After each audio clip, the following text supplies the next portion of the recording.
Disney was expensive this time.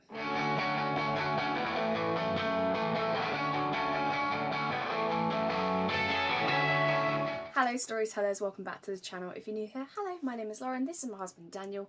I'm an actress, teacher and all-round storyteller, sharing my adventures in parks, pages and pixels. We are today talking about parks and our most recent Disneyland Paris trip.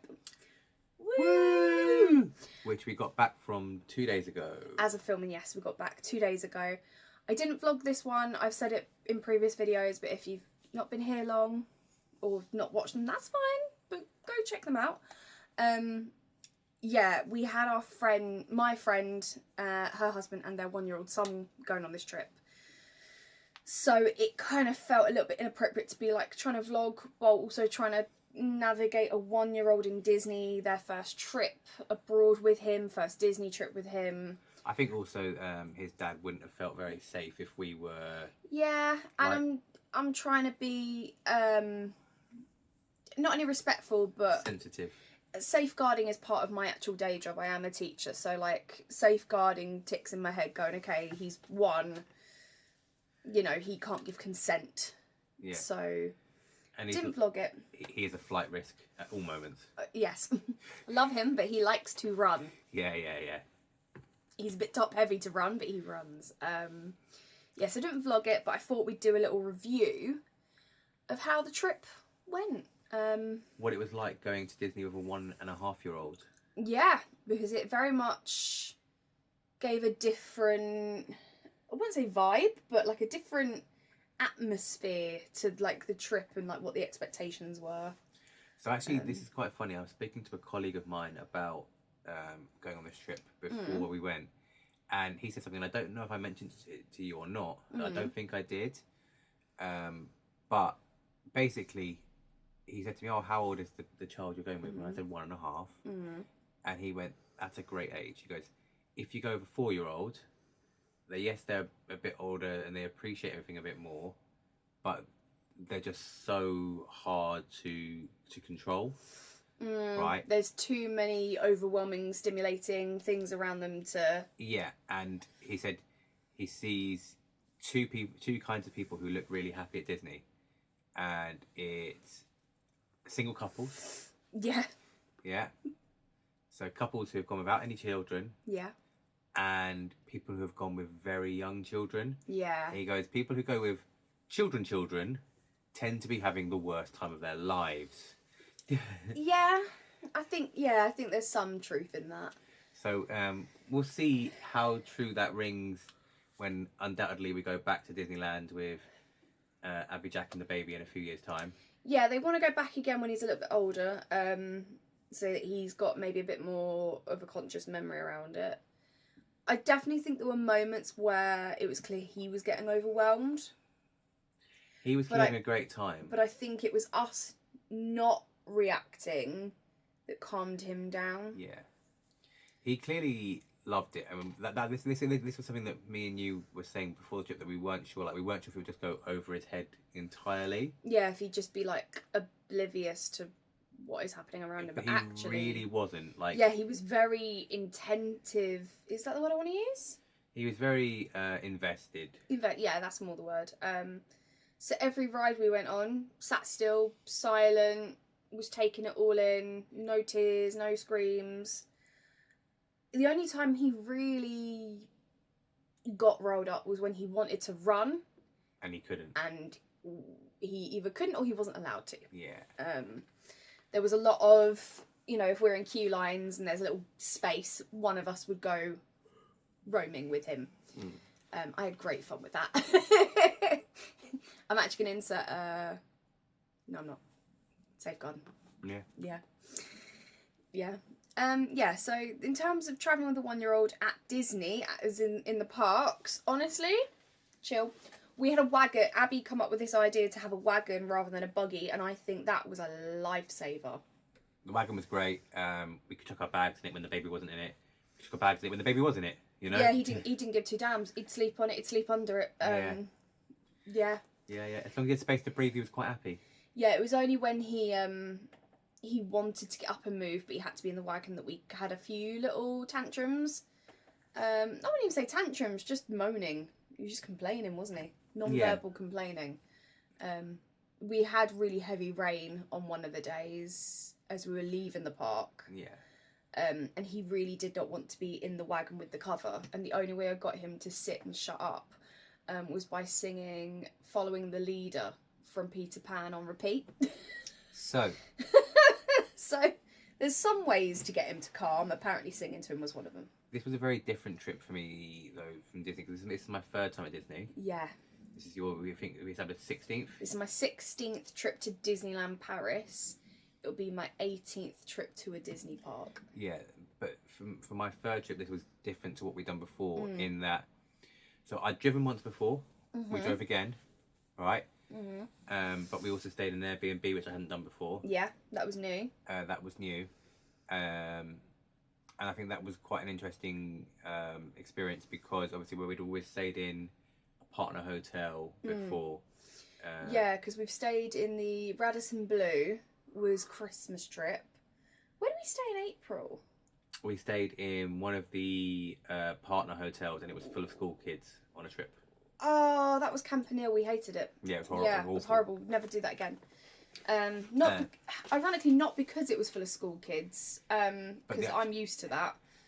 The whole hotel, everything about it was not. The food was gnarly. Beds were gnarly. The rules around going in and out and getting your food was dumb. Yeah.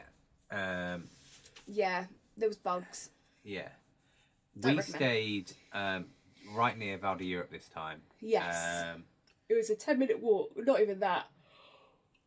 Tired as well. Yeah, I'm still trying to recover, but yeah. And I walked to Disneyland a couple of times. You walked there once. Yeah, I'm not in the greatest health, so walking, ironic because we're at Disney, but walking long distances without a gap or a stop or anywhere comfortable to sit and stop. Yeah, it can be incredibly taxing on me. I'd say 2/3 of the walk done, and then I turned and looked at you and was like, I'm suffering now a little bit. And by the time we actually got to the park, I was like, no, like I now need a 20-minute break. I need to sit. Like it's not non-negotiable. I need to sit down. So Google reckoned it was a 30-minute walk. Realistically, it was about a 20-minute walk because Google wouldn't cut across a 5-foot square of grass. It follows paths. Yeah. So, you know, it was a good old little walk. Yeah. It was a pretty walk. It gave us a little sight into the new Frozen Land, which you can insert a photo of. Yes, I can insert a little video of me going a little bit mad. I can see Frozen! Yeah. Yeah, very excited for Frozen in spring. But yeah, so everything went well. There weren't many rides closed. I couldn't do many of the rides anyway. There was a few closed. Ratatouille, Buzz. Ratatouille and Buzz were the main two that I was like, kind of annoying because we have a 1-year-old. They're the kind of rides you'd want to take a 1-year-old on. I know that Space Mountain was down on the second day. We weren't obviously going to go on it, but it was down for a big chunk of our second day. The other thing that was different about doing this trip is because we had a 1.5-year-old. Me and Lauren have always been there from park opening till park closing. And this time we weren't. We didn't make park opening either day. No. And on our second day, because the baby, who I don't know if we mentioned his name or not, but I'm deliberately not. Yeah, but I don't know if we have or not, but I'm trying not to. Yeah. The baby. Because, you know, he'd been up very late the previous night and was very, you know, overstimulated and tired and worn out. The second day, we decided to make our leave at about 5:30ish, 6 o'clock. Yeah, I think all of us had this universal agreement of it was tiring. We're tired, like more tired than I think when we do a day. It's just the two of us. Yeah. And as soon as the suggestion was we could go back to the apartment, put pajamas. Excuse you. Got a cat having a freak out near us. Hello, Alexia. Go on, play with it. Dare ya? Go on. Go on. So depending on the order these videos come out, then this might be quite weird. We have a cat. Yeah, we have two. Two cats. This is the playful one. I've now completely forgotten what I was saying. Yes, Small tired. we got more tired, and as soon as the suggestion was made, we'd go back to the apartment and we could put like Disney music on, and we can play Cards Against Disney, and we can have a hot chocolate. All the adults who are all over 30 all went, that sounds good. And I actually think that made a difference to our trip as well, is that everyone was over 30. Yeah. And I do feel like our priorities, not just as individuals but as a group, have changed a little bit. Like I said, I'm not in the greatest health. I can't do as much. I knew for a fact I wouldn't be able to do a park open to park close, and I'm being realistic. Like, I couldn't do that. So the fact that we were taking these breaks because we had the baby, and the fact we didn't stay the second day to the very end. I've also been like quite busy recently, and I drove us there and back. Yes. So I was very worn out. What I would say about the drive, although great fun, this is not me dissing it before Abby and Jack watch this, I actually think it's one of the best drives we've had on a long distance journey, but it was really tricky for the baby. Yeah. Like, they were the 2 days where I wasn't even frustrated with him, but I just felt so sorry for him. Like, he wanted to move. He didn't want to be in the car. You don't want to be strapped in my car for 6 hours. More than that, probably 7 when you include the like time that. Obviously, he got little breaks. We got out at Mackey's. Yeah. We got out at Le Shuttle. At Customs, you know. Yeah. And then he got out here for 20 minutes when they transferred him to Jack's car. Yeah. And then he did another 2 hours home, and I imagine that was 2 of the worst hours of his life so far. Yeah. So something I would be wary of, particularly if you're coming from the UK, is the length of the journey driving. I'm not saying flying or getting the train would have been any easier. I actually think it probably would have been more complicated in terms of navigating a wagon, a suitcase, blah, blah, blah. But I think the train ride itself would have been easier with a baby. But then the transfer in Paris, the transfer in Paris, getting to Disneyland and then getting to your accommodation, that would have all been much more difficult if we'd taken the train. Yeah. The idea of the car just goes from A to B makes it a little bit easier. And also, you know, if the baby had used the lavatory in his own pants, we could make a stop and do something about that. Whereas it's not so easy, like on a moving train or plane. Like I know they trains have those facilities, but they are awkward as all living hell. Yeah. So had some positives in regards to driving. It had some negatives, more so for the baby. We were I say we. I feel like I shouldn't say we. Abby, Jack, and the baby were cosy in the back seats. Had a good old snooze in both directions. Yeah, I think obviously you didn't sleep because you were driving, but I had my eyes closed, but I didn't sleep a single minute we were travelling. And for me, that's a feat. I sleep in any moving vehicle within seconds normally. I think I was a bit hyper conscious of like if he woke up and Abby and Jack were asleep, and like it was a new environment, and although I've worked with children my whole life, I'm maybe not the most comfortable with like little ones.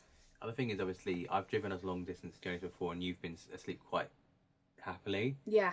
But without being rude, when we drive long distances, the only people we're worried about is us normally. Yeah, it's different when you've suddenly got a baby, an honorary nephew in the back, and your best friend and her husband. Yeah. And suddenly you're just very conscious, like, if something goes wrong, this is our car, this is our trip we've organised. So, yeah, the way back I struggled with more. I couldn't sleep, but I had a really bad headache, and I do get travel sick. And although my travel sick wasn't too bad, I did find on the way home I was feeling a lot more queasy. And like we were trying to play our car games. Sorry, I keep yawning. I'm so tired. My apologies. We kept playing our car games, but there were moments where I literally had to like close my eyes, and I was like, I need to just breathe a minute, and I need to just, because I'm feeling woozy. To summarise our whole trip, I would say it was a good trip. It was a brilliant trip. Obviously, we had to have new considerations when taking a small child with you. you know, taking turns to go on rides, which Yeah.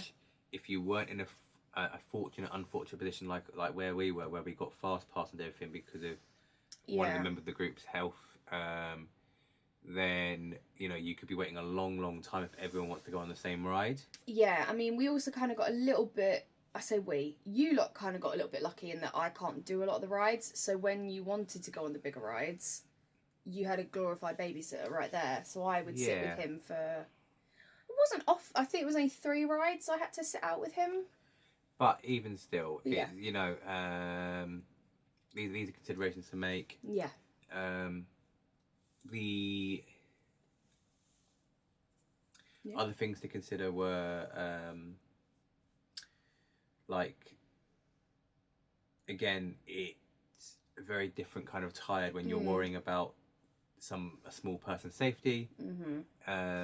Yes, I think because you're just constantly in hypervigilant mode for what's going on. Yeah, so it's the same when I'm doing trips. Even though I teach teenagers, it's the same when I go on trips with them. I'm hypervigilant of all of them. Even though Disney is never a relaxing trip, this really wasn't, you know? But Yeah. that's not to say we didn't have a good time. It was such a good time. I absolutely would recommend Disney to someone who had a small Yeah. child. I mean, you even said while we were there that you felt that was the best trip you've had at Disney out of the 3 we've had. Because we had people to bounce off of. And, you know, it was really cool because I was never interested in Disney as a child. And, like, there was a few Disney films I liked, but, like, I never was interested in Disney as the brand. Yeah. And I was never interested in going to Disneyland. Not only was it not really an option for me, but I was never bothered by the idea of going to Disneyland. Yeah. So to see this small human being who was so happy to be there, like, you could ask him, he clearly didn't know what Disneyland was before he arrived. But I feel like if you said Disneyland to him now, he'd probably be quite excited at the words. Yeah, we even said, like, on the second day taking him into the park, he seemed a lot calmer. But it's kind of because we kind of felt like he recognised what was going on. Like, we've done it now. He knew what he was going into. Yeah, good trip. Good trip. And I'm going to put it out there, I do think it was our best value for money trip that we have personally been on together. Having an Airbnb, driving, and getting our park tickets for attraction tickets, which I spoke about in my Disneyland Paris planning vlog, which I'll link above and below. You know, I did say, like, this is making us a relative saving. I think we added up, including petrol, all 4 adults paid about $380 each. 400-ish. Yeah. Yeah. Between $350 and $400, I'd say. Yeah. And that was for 3 nights, 2 park days, and obviously all the travel. So. Yeah. But let's get into what I bought, particularly as Madam... Oh, come here, you. Has decided she keeps wanting to be curled up on my new stuff. Get your stuff. Hello, baby. So, money was spent. Yeah. So, although the trip itself was cost effective, I saved for this trip. Like, I wouldn't say I've had, like, the best year in the world. I do think this has been simultaneously one of the tougher years we've had, but also one of the better years because we've got answers to a lot of health things, and we've had some nice trips this year. We've had some really good trips, some amazing memories, but as with everyone, there's stuff going on behind the scenes, and me and him are fine before anyone thinks it's not. But it's been a very emotional year, I think is the word I'm going to go with. Yeah. With some health stuff. So I wanted to treat myself, and that's what I did. I forgot to get Christmas presents for everybody because I spent all my money on me. Sorry. What'd you get, Lauren? We'll start with this. I got a classic Mickey because I didn't own one. And everyone was a bit baffled by that. Lauren has... I've got different Minnie Mouses up there. They're from the Parks monthly range from a few years ago. And then I've got a classic Minnie from my very first Paris trip when I was 13. I've got a Halloween Mickey over there, and I do have Yeah. a Christmas one in storage. But they only come out for the seasons. I don't have a classic Mickey. So, classic Mickey. He was €30, I want to say. About that, yeah. 30 or 30, 35. 35. Very good cuddle. Nice size. His arms are a bit odd. I don't really know how to describe it, but Odd. feels nice, looks nice. He's not got that stupid animation like they do in the Mickey's Runaway Railway, because they do plushes of him in that style apparently, but I don't like it. I like this. This is the Mickey I grew up with. I also went with the intention of wanting a very specific t-shirt. I found said t-shirt. Oogie Boogie, who I Disney bounded as while we were there. I had forgotten you'd bought this on the trip because it's all you've worn since we came back from the trip. I've worn it for one day. I feel like I've seen you in it. I wore it yesterday and that was it. Okay. Well, yesterday was our only full day since we came back, so... Yeah. So you can't say, oh, it's all you've worn. If I had one day, I'm not wearing it today. I'm wearing a sleep token today. Okay. But yeah, it glows in the dark. I don't own anything Oogie Boogie. And I love the whole story. I love all the characters in Night Before Christmas. So I saw this online before I went, and I did make it very clear that if I saw it, I'm getting it. I want to say this again was about €30. It wasn't similar. Yeah, it wasn't expensive, considering it's Disney. I know some people say €30. You know, €30 on a t-shirt is quite a lot. It's a fair amount. It is a fair amount, but it's Disney. We're gonna get onto like a big purchase. It's a clothing purchase, and this is actually well spotted from my husband. It's a shawl. There we go. It is a Nightmare Before Christmas shawl. So, there you go. And then on this side I've got 0. Same pattern on the bottom. But the back is the cool bit. Dan's going to have to tell me if you can see it or not. Keep going forward. There we go. I'm going to pull that down, try and get a better view. It is the Jack and Sally scene on top of the little hill from Nightmare Before Christmas. It's a great view of you, don't worry. With the moon, massive print behind them. Yeah, it's good. What do you call me? Massive print. A massive print, okay. Yeah, this was a real treat yourself. It's really nice. You will wear it a lot. I will wear it a lot. It'll be great in the winter. It's great to chuck on at home. It's great to chuck on if you're going out. Yeah, I mean, it's a bit expensive for me to wear at work, but I was like, actually, this kind of thing would be great when I'm sat at my desk. Because when I'm running around the building, I'm sweating. When I sit at my desk for any period of time, I get quite cold. Well, I think I have something similar to this upstairs. even if this one's a bit expensive, maybe you just get a simple black one for work. Well, like I said, I think I've got something similar upstairs that I've just never taken out of storage. So this was €60. But it's about £52. It's a very, very good quality. It's not too thick, it's not too heavy, but it isn't like see-through. Like, I can't... It's got some heft to it. Yeah, and it is cosy. Yeah. Next. Very, very happy. Pandora happened.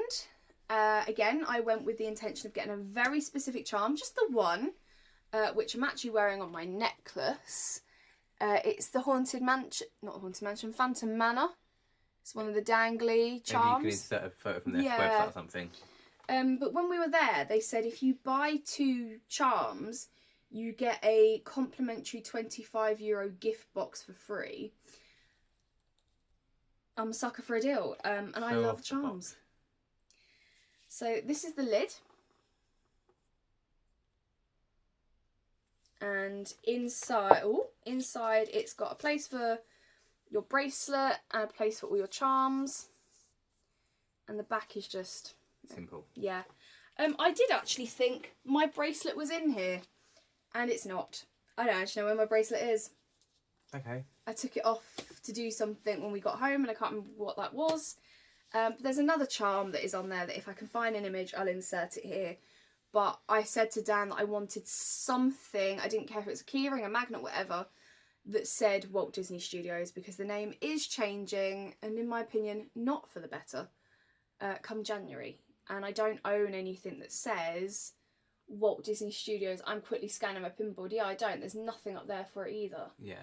So I wanted something, and when we were there, we spotted a bead charm, which I am trying to get more beaded ones rather than dangly ones. And on one side, it's got the Mickey ear water tower. Is it a water tower? Yeah. On the other side, it says Walt Disney Studios. So that was like a no-brainer. In total, I think I spent about €130. Sounds about right, doesn't it? Yeah. Yeah, I think they were about €70 each. 65, 70. Yeah.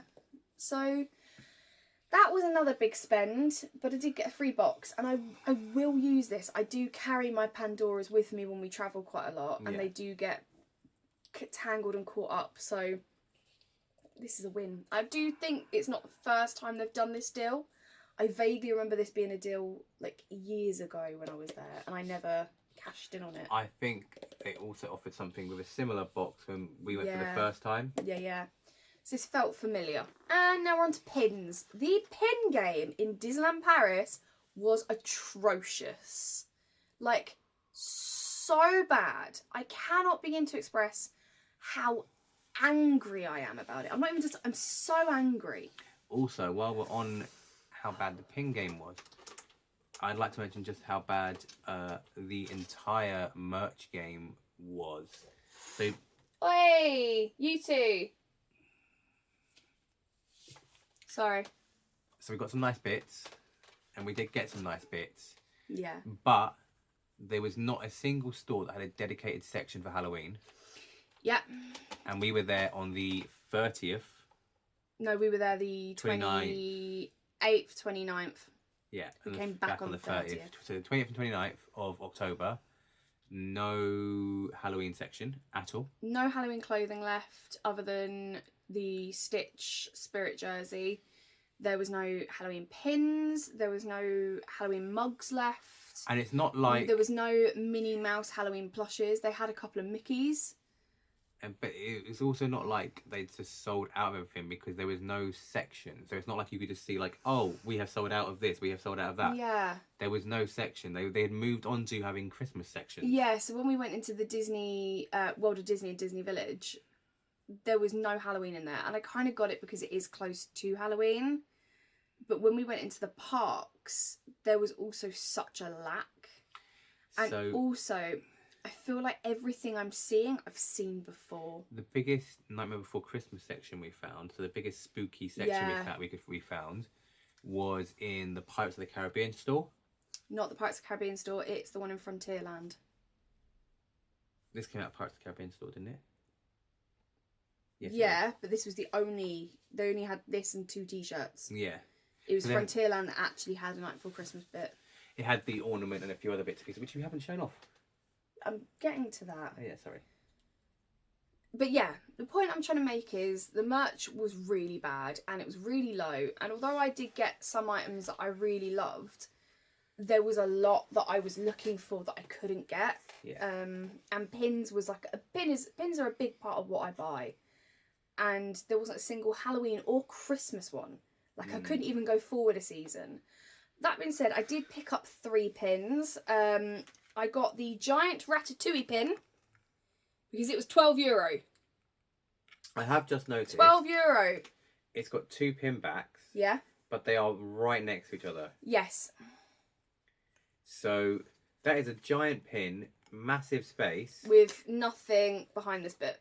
Yeah. Yeah. Nothing. All of the weight is supported on... on Remy. Yeah. So... That's weird. Yeah. I also managed to get this one, which is of May May, the red panda. Red pandas are one of my favourite animals, so that was a no-brainer. Much better spacing on the pin backs. And this one is Steamboat Willie. And this is a single pin. Yeah. Yeah, nothing too special. I will be honest. There wasn't even like a collectible range. There's too much Stitch. Like everything was there was you know, you get the spinny boards. So you got one side and the other side. One of them on both sides was all Stitch, and that wasn't the end of the Stitch pins. And I was like, guys, I know Lilo and Stitch came out again this year.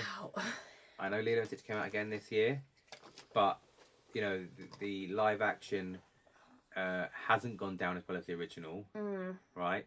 Maybe stop pushing the Stitch merch so hard. Well, like, they were pushing it long before the movie came out. Like Stitch is a huge deal in Paris. Yeah. No, Stitch is a huge deal everywhere. Like, it's a huge character, yeah. But he's more popular than Mickey in France. But the overkill of the amount of merch, puts you off him.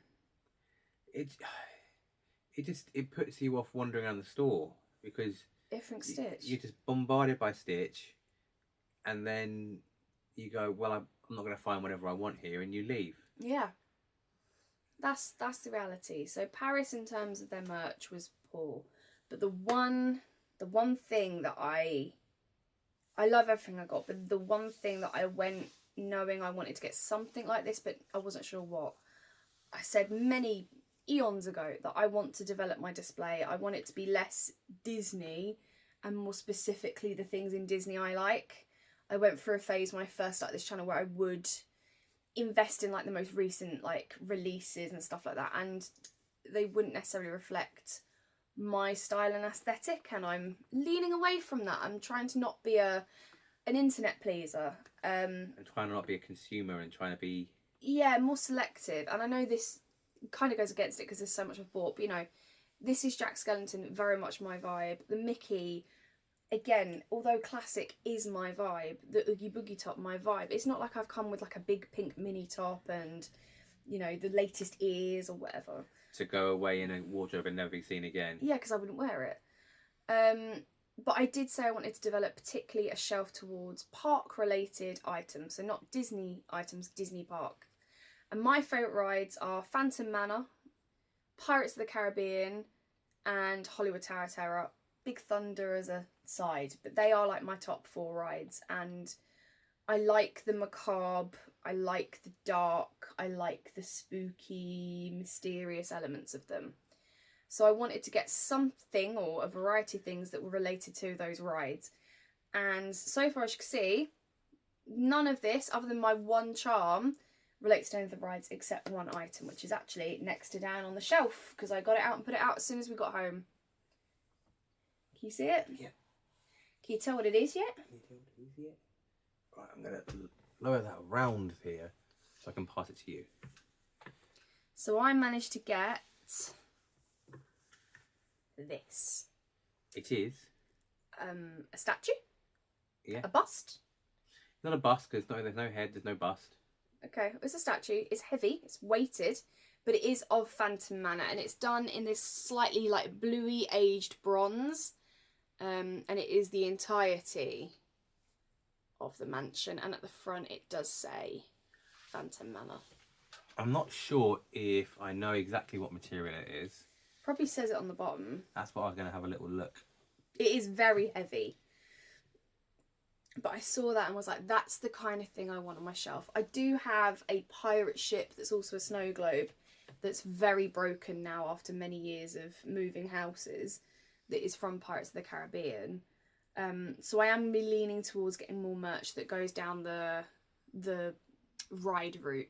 So I am intrigued to see if I can find online versions like this of the other rides that I like. Is there a Big Thunder Mountain one? Is there a Hollywood Tower of Terror one? Is there a Pirates of the Caribbean one? And get a little collection going so I can have a shelf dedicated to each of the rides is the plan. This doesn't say. I thought I'd have a quick look. Fair enough. I'm going to pass it back to you a minute. Yeah, on the bottom it says Phantom Manor, Disney, made in China, and then it has like the serial number. Yeah, it could also be a model number. But this is not listed on a website, so you can't buy this online. You have to go to the Disney park to buy this. Yes. There, just having a quick look to try and find the information on this. There is a whole bunch of people on Reddit and Facebook saying, "Is anyone in the park? Can they buy this for me?" And if I remember rightly, this was €45, €45. Yeah. Yeah. So this wasn't actually that expensive, but this is going to become a treasured item. Like this could be something I'm going to look after and I'm never going to want to get rid of. Good news, if you wanted to get rid of it, you could sell it for £120. Do you want to go back to France and get a couple? Get a few more. Not scalper style, but like. But scalper style. But yeah, I'm going to let Dan put this back on the shelf. But yeah, that is possibly one of my favourite things I've ever purchased. And at the moment, that shelf is still not looking how I want it to look. It is a little bit hibbledy-piggledy. I've got a very solid Nightmare Before Christmas shelf going on, and the shelf above it is meant to be Phantom Manor. The shelf above it, which currently got a candle and ears in, is meant to be Pirates. So each shelf is meant to be something. And we don't talk about this side because this side is just very girly and is not very me and doesn't really make much sense. Yeah. So this is a work in progress. Much like everything else. But yeah, as far as I can think, that is everything I bought. So there was a little bit of spending happening. Everything else that was bought was food. Yeah. Very good food. Pim's Kitchen was great. We ate. Yeah. But yeah, let me know what item was your favourite that I bought. Is there anything in the parks you recommend me looking into? Talk to me. Oh, last thing. Mm-hmm. Something we haven't mentioned, which we probably should have done in our review. The Unlucky Nugget. Yes! The Unlucky Nugget is amazing. The theming was great. Food was pretty good. Not like stellar. But good. Good. Like it was a good meal. It was better than the meal that me and Abby had at Annette's. I know you boys enjoyed your meals. Me and Abby did not enjoy ours as much at Annette's. The only thing about the Unlucky Nugget that maybe dropped the experience for me was having a live bug that wasn't meant to be there on my marshmallows. These things happen. Yeah, and we did get extra marshmallows for free, and I didn't have to eat the ones that had the live bug on. Not even as a dare. But yeah, I'll insert a picture of said cocktail that I ordered, and you can see the little bug on the marshmallows. I've taken the picture, and it was after that picture that I turned to Jack and went, is that bug real? Yeah, because we initially thought it was like a prop one for the theming. And I was like, if it is, like, they've done it impeccably. Like I know it's dim lighting, but the detail is great. And Jack even touched it and it didn't move. And he was like, yeah. And I was like, cool. So as I went to pull off my marshmallow, he started crawling around it. And that's when I was like, no, we don't do bugs. So yeah, a lovely server was like, okay, I will take that and replace it for you. And brought back not only a set of 2 marshmallows to replace my drink, she brought me back a second set to say sorry. Yeah. So a little win. But no, very good theming, very good atmosphere. The queue to get in was a little bit long. Yeah, we probably waited for about 30 minutes. Yeah. But no, the Unlucky Nugget was great. But that being said, I'm very tired. I still haven't quite caught up on all the sleep that I didn't get to bed at Disney. You lot slept a lot better than I did the whole time we were there. The first night we were there, I literally didn't sleep. So, yeah, I'm wired. But yeah, that's that. Talk to us in the comments. Did you like what we got? Did you not like what we got? Have you got any opinions? Any suggestions? Bring it on. Are you taking a child to Disneyland, or have you taken a child to Disneyland? Yeah, do you have some tips? Because, fingers crossed one day we'll do it again. Yeah. Either with Abby's kid or kids, or potentially our own one day. Yeah. Right. And now, our next Disney trip isn't until Japan! Not until next July. Yay! But also, like and subscribe. Peace out. Bye, guys. Bye.